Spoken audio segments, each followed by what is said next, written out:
Welcome back to the podcast. We've been talking since the last episode about how many just clients that we've chatted with, even ourselves, have made some quote unquote bad investments in hiring coaches. And so it's sort of a continuation on from last week's episode where we talked about how to know if it's time to hire a coach or when would be a good time to hire somebody to give you some support.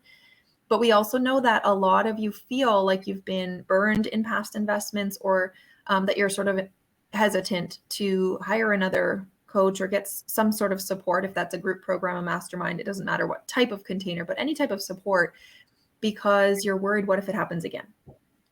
So I want us to, we're going to, like we said, this podcast rated R for revenue. This is like the raw. We're going to show you some of what we've experienced behind the scenes and some of our perspectives and what we've learned from those things, because we think it's such an important conversation to have. And really these are skills that you need to bring with you, even when it comes to how you navigate having made an investment that didn't work well for you or that wasn't a good fit. That is a mindset and a skill that you can embody and choose. So I know Becca and I have both made many good and many, not so great investments in our coaching career. And I'm also genuinely not mad at any of them, including a $10K investment that I made as a beginner with no income. So I had no business signing up for that, realizing 3 months in that it wasn't for me anymore. So I'll come back to that in a minute, but we're going to share how we navigated those investments and, that weren't so great, that weren't necessarily what they had promised to be or what we had thought based on the marketing, and the mindset that we needed and that you need to embody if you want to be a winner in this business in the long run, regardless of sort of those experiences. So we're also going to talk about the difference between the coach's responsibility in a coaching relationship and you, the client's responsibility. So whether you are the coach in that situation or whether you're the client in that situation, you're going to see both. And we're going to list out to you a really comprehensive list of who's responsible for what, especially in a relationship where something feels like it's not working great or that it's not going according to plan or what you thought that it was going to look like. So Becca, can you tell us a little bit about your experience with making an investment that didn't feel good, I would say? Yeah. So basically, the one that comes to mind is one that after the fact, I realized I had joined from purely FOMO. It was like there are only 2 spots left. One of my good business friends was in there. I was excited to be in the container with her. It was a snap decision. And looking back, now I'll get to the point where I feel like it was not the best investment and why I felt that way at the time. But now in retrospect, what I realize is I joined out of FOMO. I joined because a friend was joining and I was like, oh, to be back in a container with her would be really fun. And when I got on the inside, it was not what was promised. And so what I realized looking back on it is this person's marketing was insanely good, right? Her marketing was spot on. And on the tail end of feeling like, well, that was not that didn't feel good to me. I feel like maybe I should not have done that. I recognized my responsibility in that. I joined in a split second. And I remember Marley being like, are you sure that's what you need to do? And I was like, yes, this is what I need to do. There are only 2 spots left. I do remember that. Yeah. So, but looking back, it was because what I learned from that was, I learned to take a beat. Are you joining this from FOMO because your friends are joining or because this person is getting really hyped up? Or are you joining because this truly is a gap in your business? So first, that was my first lesson. Okay, go within for a second and really get honest with yourself. Why are you joining this? What is the purpose? And the other thing that I learned was what I did not want to do inside my containers what I really wanted to lean into for my clients, like for what I was working my clients through. And I learned how to vet people before I hire them. So what does that look like? That looks like, what are client results? I don't necessarily care about the coach's results anymore. I want, or not necessarily coach, like whoever I hire, it's not about their results. It's about what they have helped other people get. And is it just one star client, or are there many? Are there people that I could actually talk to? Would you allow me to talk to your clients? Because if the answer is yes, that is a huge green flag for me. Like, you're going to allow me to talk to one of your clients on my own with like no mediator, then that feels good to me, because it makes me feel like you're not gatekeeping, and you're not just putting people in front of you who would like they're loyal fans. They will go with you until you are no longer in business. So at first, when I left this container, I was like, okay, I'm done with coaches. I had that mentality. I'm done with coaches. I don't need anything. That was like not what I thought it was going to be. I didn't even feel like I needed that. And then the self-responsibility kicked in. And it was like, okay, no. What was your role in this? What could you have done differently? What could you have asked for when you didn't feel like you were not getting what you were promised? Did you have any level of responsibility? And the answer was 1,000% yes. 1,000% yes. So it didn't turn me off from hiring coaches. On the tail end of that, hired our coach that we were in a mastermind with for like a year and a half. So it did not prevent me from hiring a coach, but what it did help me do is know what to look for now, and how to be for my clients. When I recognize that maybe they're pulling back a bit, now I get to lean in and ask them why, what's going on? Like, what's happening? Why are you feeling this way? So, and I know Marley had a similar but totally different experience. Yeah, and my first big investment, like I had made, an $1,800 investment, a $2,400 investment. And I remember those feeling like a big deal. Like I had never invested in myself in that way before, other than university. Mm-hmm. And so it felt like really scary. I had bought like low ticket $100, $300, $400 things here and there. So this was a course where I thought it was like $1,000, and then it was actually 10,000 when I got on the call, right? But that didn't stop me from buying, which I think like is really good for you to know yourself. When people come, just because the price scares them doesn't mean that it's going to be a no, which is a whole different conversation. But the program felt like a really great opportunity. And I remember thinking like, this is it.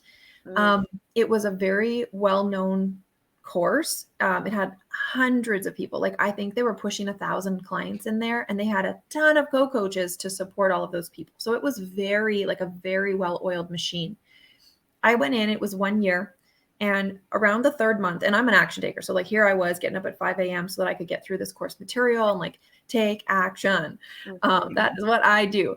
And about the third month, I started to get to the part of the program where they were going to start teaching you all of the tracking side of growing your business in this way. And I realized, oh, this is a very like techie, like just not my style. Like I don't want to run on spreadsheets and data. I just wasn't the way that I wanted to build and how I wanted to generate leads and everything. So I knew what the course was when I signed up, but I didn't know what the course was when I signed up. Okay.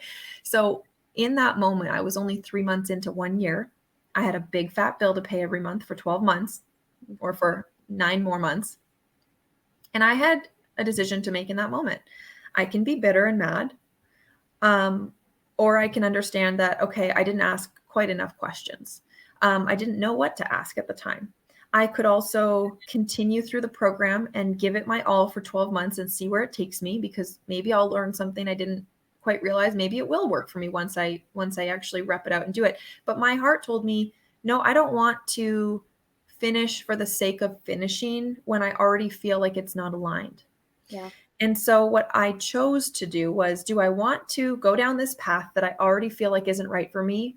Or do I want to just swallow what I've already committed to and just own that, pivot to where I want to go in my business and move that way now, instead of wasting the next 9 months on something that doesn't feel right?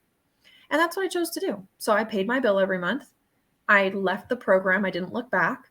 And I hired a one-on-one coach, which I had no business doing, but it absolutely changed the trajectory of where I was heading and got me into action. And that's the coach that I hired that got me to a place where I was like, okay, I'm ready to find my first clients and sign my first 2. So that is how I, from the get-go, have chosen to navigate those kind of hard pills to swallow. Mm-hmm. But I genuinely, and I'm human, like I will always say, you guys, like the things that I preach and teach about mindset, I still struggle with all of those things. They're just a little blip now. They're not like a roller coaster, right? Mm-hmm. But I genuinely have embodied this so hard for 10 years, or it's been probably pushing 11, 12 now in business, that I genuinely was not mad at that investment. I just, was maybe feeling guilty at the time a little bit and felt a little bit unsure what to do. But then I made a decision and I moved. Right. And that was the end of that. So it didn't turn me off, and it didn't turn you off hiring a new coach or making a new investment, because we really took full responsibility or accountability on, what was ours to own in this situation, so that we don't do that again next time or in the future. Because, there's nothing inherently bad about hiring coaches. So like, why would we allow a bad experience to somehow taint we love what we do. We coach people, and we've loved some of our coaches that we've worked with, and they've really impacted us. So, mm-hmm. You really have to compartmentalize your experiences with different containers. Yeah. Well, on the flip side of that, we also want to talk about what it looks like for us when someone is inside our coaching and feels like they're not getting what they wanted or what they thought they would get. So because this is rated R for revenue, right? We're going to talk about everything in the most transparent, honest way as possible. We have both had clients that were not exactly, I would just say, like, they just didn't feel like they got what they wanted to get with our coaching. And at the time, we were both newer coaches and weren't exactly sure how to navigate that, right? Like, that felt really bad for us. We never want to be the coach who doesn't deliver on the inside. But we have learned through the last several years, because that is going to happen 100%. Someone's going to come in and be like, this isn't exactly what I thought it would be. And maybe that is part of their responsibility. And maybe part of that is your responsibility. But working on your mindset of taking responsibility of what is yours to carry and what is absolutely not yours to carry is really important. That's what we want you to get from today's episode. So I want to talk about me first. I'm going to talk about me first. I'd love to talk about you, Becca. Let's do it. I want to talk about how last year for our mastermind coach, there was a very long period of time. There was a long season where I was struggling personally. Like, our house was like, we were staying in the house and it was falling apart. I've talked about that. Business felt really hard. I just didn't have clarity anywhere. And I pulled back really hard. Like, I pulled the reins on that horse and I stopped that horse. Like, we're not even going to trot. We're not going to walk. We're going to let the pack go ahead of us. Like, I'm out. And my coach allowed me to have that space to a certain point. And then it was like, hey, I haven't heard from you. When I haven't heard from you, I assume one of two things. Your head is down, and you are repping out what we talked about, or something's going on and you are not bringing it to me. Those were the two options, right? And she was right. I was not head down working. I was head down pity party, trying to figure out what life was going to look like. And I told her, I was like, okay, you know what? You're right. I have not been checking in with you. You have no idea what's going on with me. And so I explained to her what was happening. And she was like, okay, now that I know, how do you want to move forward? And so this was not on her, but she was going to take responsibility for the part that was hers, checking in. Where are you? What's happening? Not taking it personally. She didn't even take 1 ounce of that personally.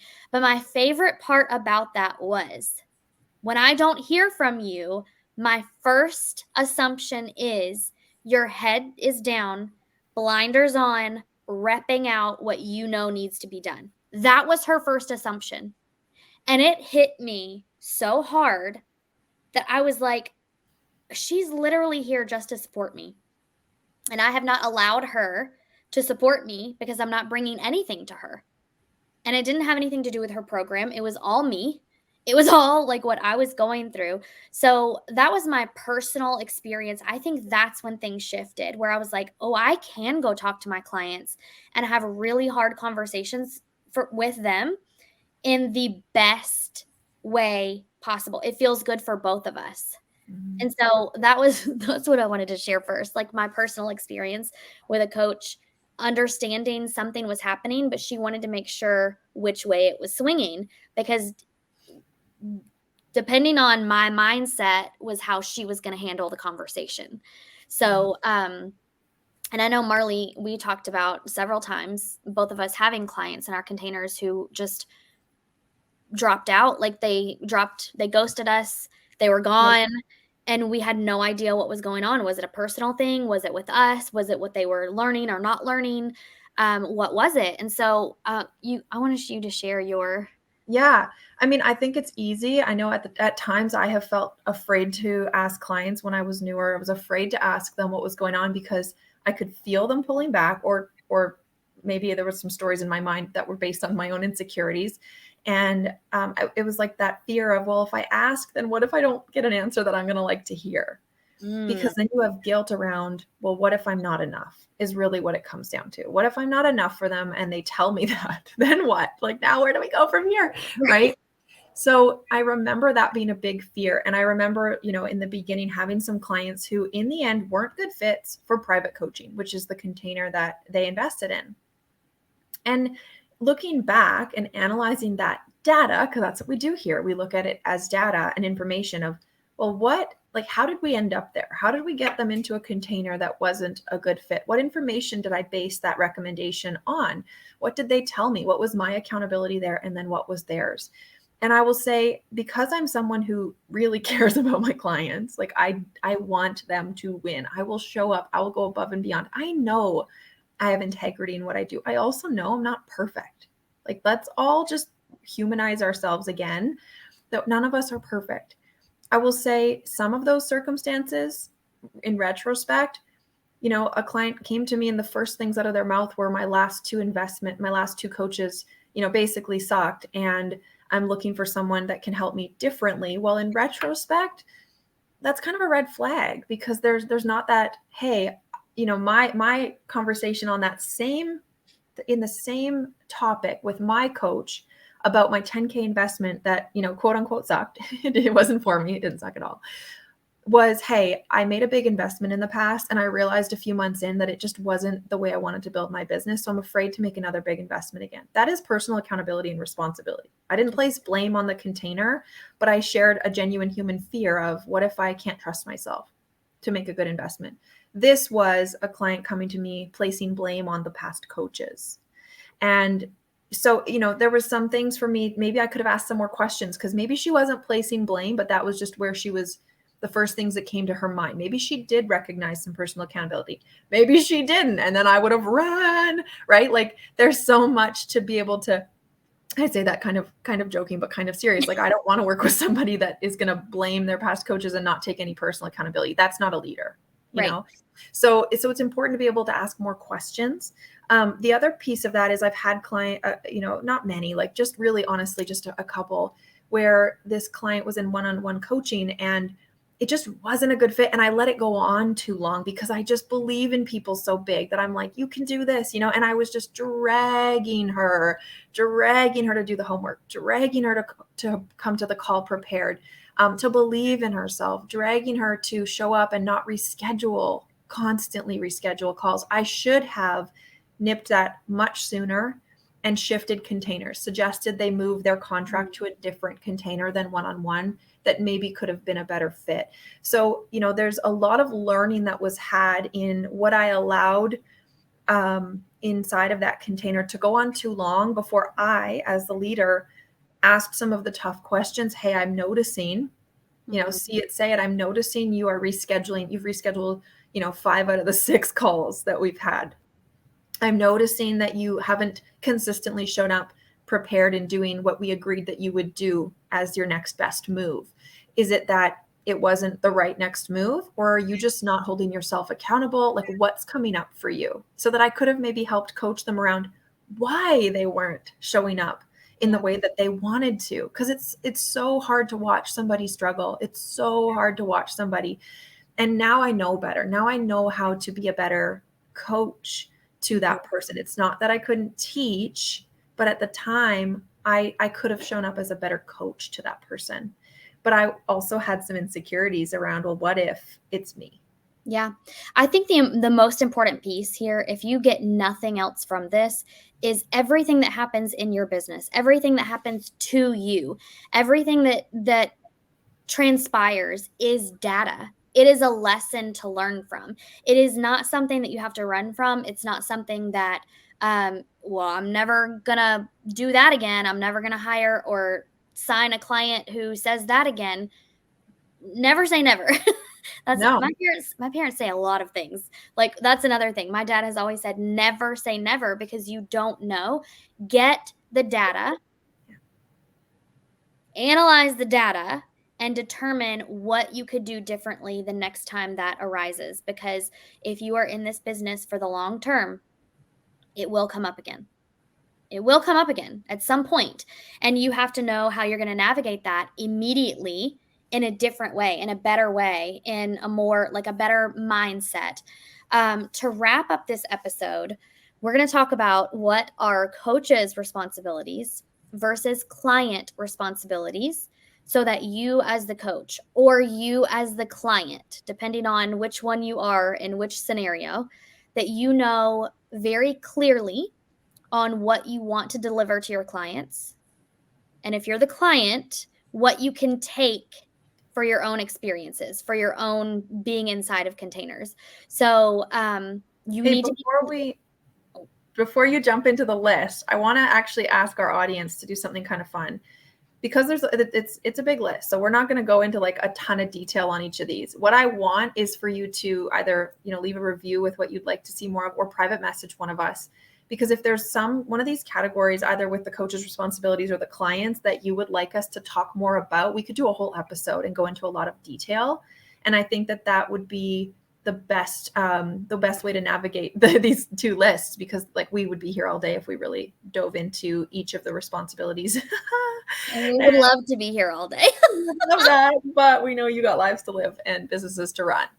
Marley, I'm going to let you do the coach's responsibilities, and then I'll walk through the client responsibilities. Sure. Yeah. Okay. So the first thing is market honestly.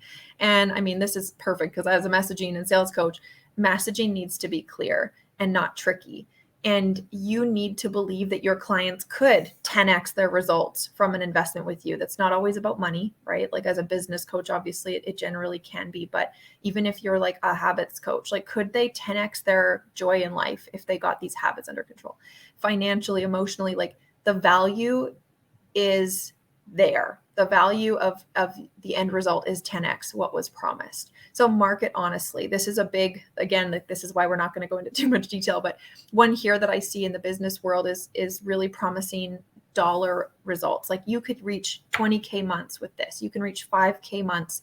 You can make this much money in this many days. And, yes, it's possible, of course, but we can't control what you do in the container. And so I've really pulled away from making dollar promises in my marketing, because I can't promise that, because I don't know you. That's the difference. I know it's possible. I know you can make that, but I don't know that you will do the work to make that. So I don't like to promise those things for that reason. So that's a whole rabbit hole we could go down. Your job as a coach is to sort of under promise, over deliver. I don't want you to under promise in your messaging, but that's why I stopped marketing cash outcomes. Mm-hmm. It's to believe in what's possible, but also know that you can't control the client's responsibilities, how they show up in the container. So the next thing is your job is to guide your client in what fits their situation. So to customize. It's not about copying and pasting a strategy in a coaching relationship. It's about customizing it to them. They are a human being. They have a unique situation in whatever niche that you coach on. Becca, imagine you coached everybody on their money the same exact way. It would not work. Like a single mom versus like a family of 6, like I have. Mm-hmm. It's just going to look different, right? So really it's about customization. The next responsibility that coaches have are setting clear boundaries. So being clear on expectations of so like what you shared, hey, my expectation is that when you aren't, that you come to me and share with me what's going on, whether it's good or bad, I need to know, because otherwise I'm just going to assume that you're either running or you're hiding. Right. Right. So the boundary is, I'm not going to make this mean anything. I'm just going to tell you these are the 2 assumptions I'm making, and I can't make you come and tell me what's up. So I can't help you if you don't tell me what's up. Mm-hmm. So setting those boundaries and expectations. When and where do you show up for your clients? Do they get support between calls? What does that look like? Can they message you at any time of the day? Are you resenting your clients that are messaging you all day and all night, but you didn't set a clear boundary of, hey, I'm not going to check after 5 p.m. during the week. I'm only going to check 2 days a week. I'm going to check in and check out. I'll let you know when I'm here. Like, there's so many ways you can curb that and create a boundary. Right. What can they come to you with? How long do you want your messages to be between calls? Like, should they kind of keep them to a certain time frame, or do you let them talk for 15 minutes and you're happy to do that? If you're a business coach and clients are coming to you for therapy sessions, like, know where to draw that boundary and where to know where your expertise ends and somebody else's might need to step in and begin for them. What are you willing or able to coach on? Yeah, that's another whole rabbit hole. But a couple more things are, as responsibilities of you as a coach, are guiding clients to come to their own conclusions. So not always teaching, but asking questions. And I know this is not always instinctual I know for me, I have to really work at asking more questions, because I love teaching and problem solving. I'm like a man in that way. Like, let me fix it. Yeah. Let me fix it. Can we just get to the solution here? But that's not always helpful, and people need to really come to their own conclusions. So not always giving the answer, but asking really powerful questions to help your clients come to their own answers, and not being just a fixer.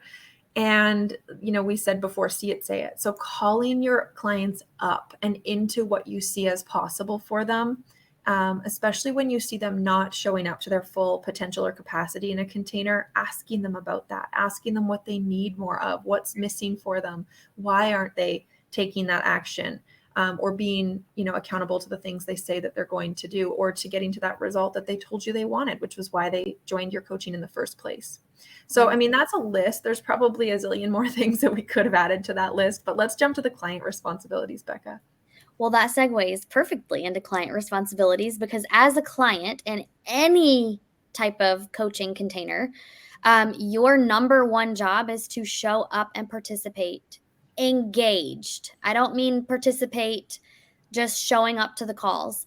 It is absolutely one thing if you are at work and you have your camera off because you're trying to listen while you're working, and you're really doing your best to just show up and be there because you invested and you said that you were going to be there.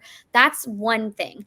But if you are consistently running errands in the grocery store, at the bank, like, I don't even want to say carpool, because I consistently show up to containers in carpool, but that's a quiet time for me. I know that I'm the only one in the car. There are no distractions from that. So just make sure that when you show up, you are able to engage, to participate, to ask questions, to really plug in. So also, your responsibility is to ask for help, to ask for support when you need it, to ask the coach's perspective, to have them show you what they, from their perspective, see are your blind spots. Because I don't know if you know this or not, but you can't see your blind spots. That's why they're called blind spots. So you need to be willing to ask someone to reveal those to you. From where I see it, from how I see it, this is consistently what a blind spot is for you, a pitfall for you. And be willing to ask powerful questions. So I'm a former teacher. So they say there's no such thing as a stupid question. I don't know that I believe that all the way. However, I do believe that if you have a question, at least 10 other people have the same question and they're terrified to ask, or they're too introverted to ask. It is your duty and your responsibility, not for yourself only, but also for other people who are in there with you, who are learning. It's your responsibility to ask the questions. It could change your business, but it could also change someone else's business and someone else's perspective. Showing up when it feels hard. Last year was a big lesson for me. I unplugged. I think I missed like 2 months of calls. I was just like, I cannot go listen to other people and muddy the waters even more. I just can't. In retrospect, I do believe that probably could have pulled me out of my funk or my rut faster. But I wasn't ready to hear that. So when it feels hard, show up. So Marley has this thing that she says all the time that last year I was like, I'm going to hang up on you. Don't tell me this ever again. But she said, Becca, on a good day, the call needs you, meaning the people in that room might need to hear from you, might need to hear your excitement, your wins, what's working for you, your like just being there. Maybe they just need to hear your personality on what's possible, right?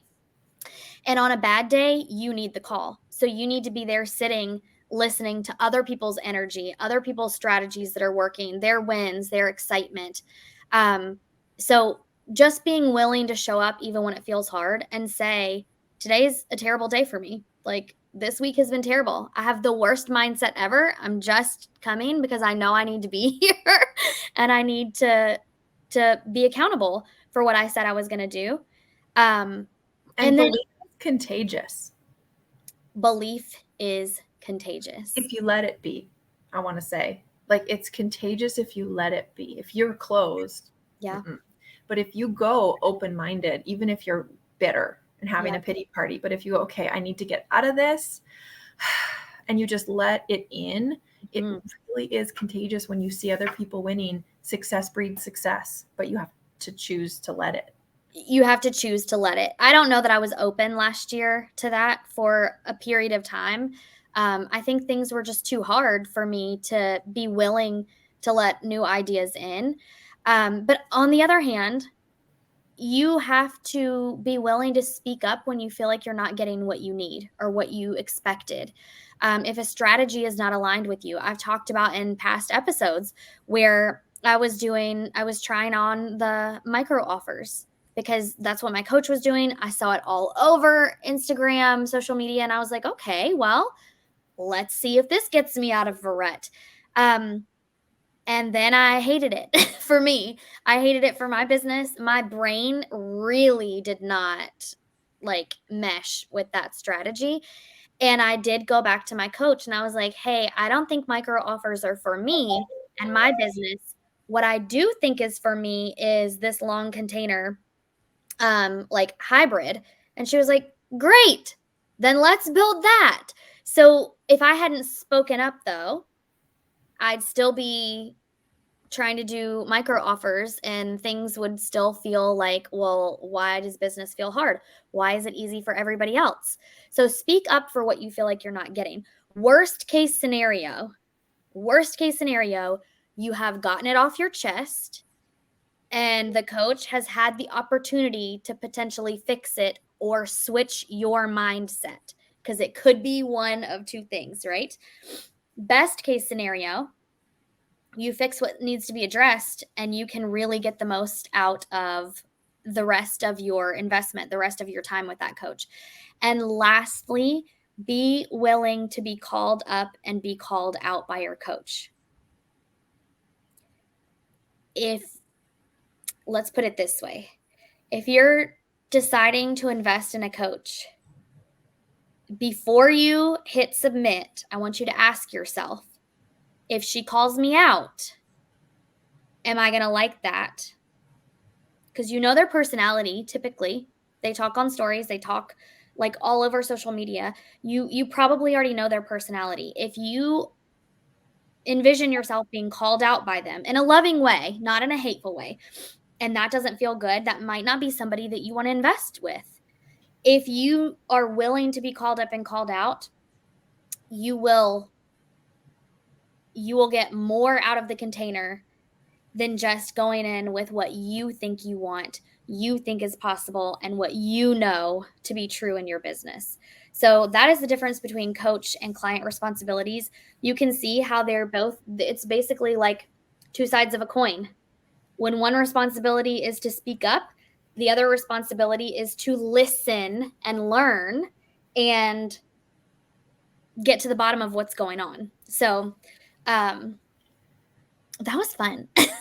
I love that. And I think like we can wrap up by saying a good coach wants to see you win and is open to being self-aware enough to take responsibility for what's theirs and then what's not. And that goes for you as well.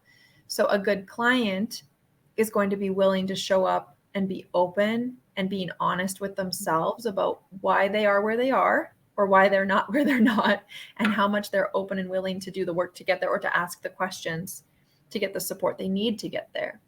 Yeah. So you can choose to be bitter about past investments, but it's a choice that will only hurt you and keep you from your full potential in business. I mean, and in life, because that's probably a pattern. This is a whole other can of worms, but that is probably a pattern that you are also going to see in your personal life. And I learned so much last year in working with a coach on my like emotional intelligence, and it literally changed every single relationship in my life, including in my business. So it was a very like beautiful double-edged sword that, those mirrors that we see when I was insecure in those coaching conversations, that was a big indicator of, yeah, I'm also insecure in hard conversations with family. I'm also not, I don't like conflict. I hide from, like, there's so much that can come up. So if you can create some self-awareness around what's coming up and why, then you can start asking for the support you need to be able to move through it and feel more powerful on the other end. Yeah. Literally change your life. So how you think about, show up for, and utilize the investments that you have is up to you.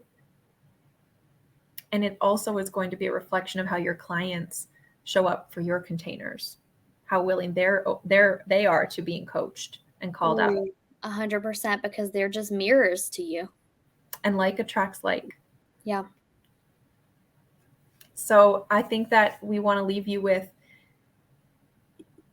take some time to analyze your last investment if you have had one that wasn't, the best or wasn't amazing, and how have you chosen to look at it? Because that's a story that you can choose to change, and you can choose to think and shift into, well, what did I get out of that container? What is possible? What did I learn? Whether it's learning what you don't want, that's still learning.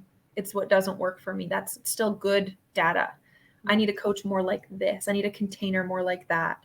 That is all evidence or information for you to be able to make better decisions for yourself moving forward. And that is where your power lies, in knowing how and when it's going to be the right time to hire another coach.